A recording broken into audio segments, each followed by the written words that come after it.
Muy buenos días, tardes o inclusive noches. Mi nombre es Carlos Medina y les voy a hacer parte de este gran podcast que tenemos para el día de hoy, que es sobre historia de nuestro tiempo. Bueno, vamos a hablar sobre en gran parte muchos problemas sociales y que pasaron, que causaron las guerras frías, la caída del muro de Berlín, entre otros temas muy interesantes. Empezando con la intro. Bueno, en este espacio recorreremos todos los eventos que marcaron la historia de nuestro México. Hoy viajaremos sobre las huellas de la guerra, lucha de libertades, caída de imperios y los procesos que transformaron las naciones en lo que son hoy en día. Hablaremos de los conflictos internacionales, la descolonización de Asia, África, las dictaduras militares de América Latina y finalmente la desintegración de la URSS y la caída del muro de Berlín. Un recorrido por el siglo XX que fue tan doloroso como decisivo. Bueno, los conflictos internacionales han sido protagonistas del siglo XX. Las guerras mundiales, la Guerra Fría, las disputas geopolíticas recientes que se han redefinido el equilibrio global. Pero más allá de la política están las vidas de Hiroshima, Vietnam, Afganistán, Irak, las guerras movidas por el poder, el petróleo, la ideología, inclusive el miedo.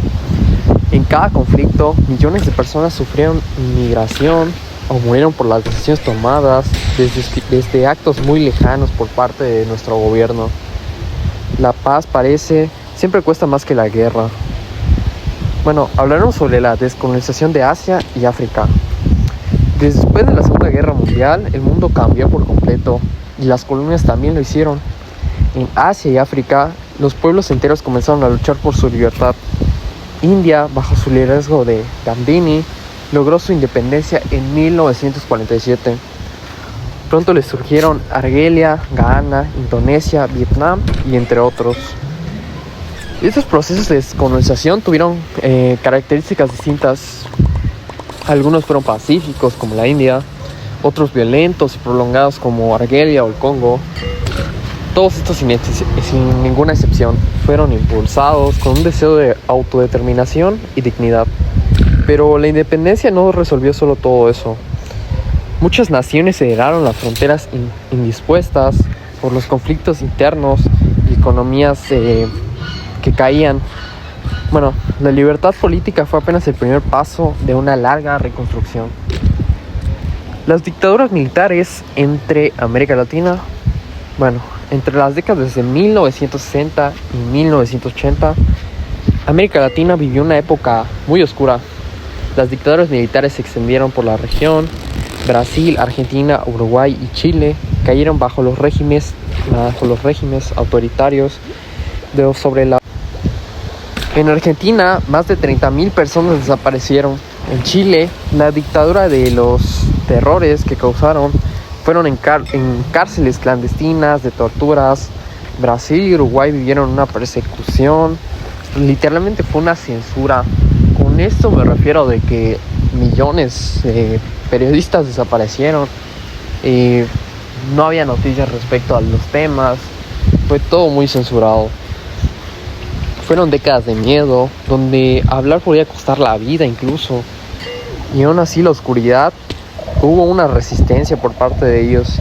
Y es por eso que en gran parte se creó la ONU, organizaciones que mantienen la seguridad y la prevención de estos problemas que han pasado muy frecuentemente. La desintegración de la URSS y la caída del muro de Berlín. En 1989, Europa tiembla. El muro de Berlín, un símbolo de división ideológica entre el este y el oeste, cae en aplausos, lágrimas y martillazos. La imagen de familias reencontrándose marcó el fin de esta guerra fría. 2 años después, en 1991, la Unión Soviética se disuelve, creando 15 nuevas repúblicas que nacen entre incertidumbre y esperanza. El comunismo colapsó, al igual que la Torre de Berlín. El mundo entró en una nueva etapa de globalización. Sin embargo, la caída del muro no significó el fin de esta ideología. Nuevas tensiones y desigualdades y conflictos emergieron, obviamente, porque la historia no se detiene aquí. Bueno, en el siglo XX pasaron muchas cosas. Fue testigo de bastantes guerras, se vieron el mundo, de pueblos que quisieron romper las cadenas, de las dictaduras que silenciaron voces y de muros que se cayeron para abrir caminos. Pero también fue un siglo de resistencia silenciosa. Un siglo de resistencia silenciosa. Desde los desaparecidos que aún viven en memoria, de las mujeres que marcharon en dictaduras, de los jóvenes que rompieron muros con los libros. En cada conflicto, en cada país, hubo quienes eligieron no rendirse, quienes eligieron creer que el mundo puede cambiar. Aunque la historia a veces se escribe con sangre, también se escribe con la esperanza de las personas. Hoy nosotros somos los herederos de estas luchas. La verdadera pregunta es, ¿qué haremos con esta herencia? No hay que olvidar, no hay que repetir, hay que tratar de evitar estos problemas y enseñar a las nuevas generaciones que podemos cambiar. Porque cada vez que se cuenta la historia, se vuelve a encender la llama de la conciencia. Bueno, para terminar, quiero agradecer por acompañarme en este podcast sobre historia de nuestro tiempo. Mi nombre fue Carlos Medina y fue un gusto